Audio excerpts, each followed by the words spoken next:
What happens when you take an established cult classic created by a monstrous human being, then try to do a prequel taking place at the same time as the original, with its own twist to it? You get the Paramount Plus exclusive movie, Apartment 7A.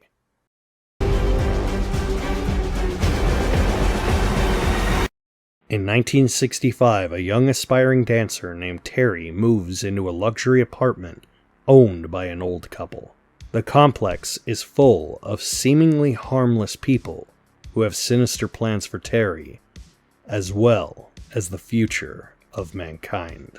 To take an established work like Rosemary's Baby, basically beloved by many despite the creator of the film, Roman Polanski, being a horrible human being, and not only using that same property, but making a movie that takes place both before and during the movie, and somehow allowing it to perfectly sync to the original. And also, to add to that pressure, this being a streaming exclusive movie, and by a fairly new director and writer.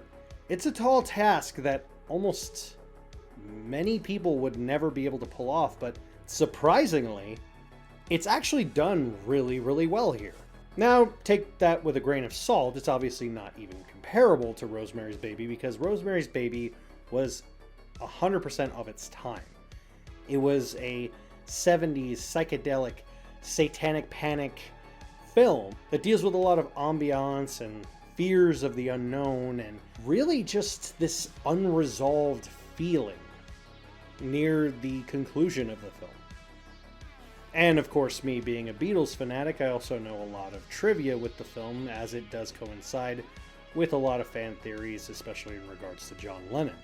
But I digress. The film was written and directed by Natalie Erica James, and the only other movie I'm very familiar with her work in is Relic, which is a good movie in its own way, but I wouldn't expect that filmmaker to be able to make a movie like this. One of the only major downsides to the way the film is with comparing it to Rosemary's Baby. What made Rosemary's Baby so well done is the subtle moments. The moments that you feel safe and you feel calm, and when you rewatch it, those are the creepiest parts because you don't see or notice the little nuances in the background.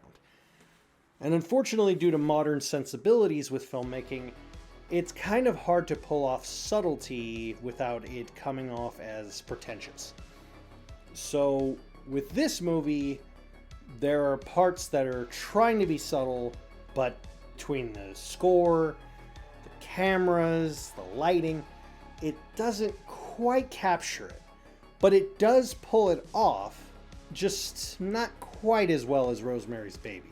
Julia Garner plays the main lead, Terry, a character that was in Rosemary's Baby, and she plays off this kind of more perky character who we don't really get much time to spend with. We only see her about twice in the original. The first time she seems very friendly and nice and kind, and the next time we see her, she's jumped to her death and basically become a pancake on a car. This is kind of where this movie lies, as you see what is going on. Like, what led to a person to have this happen?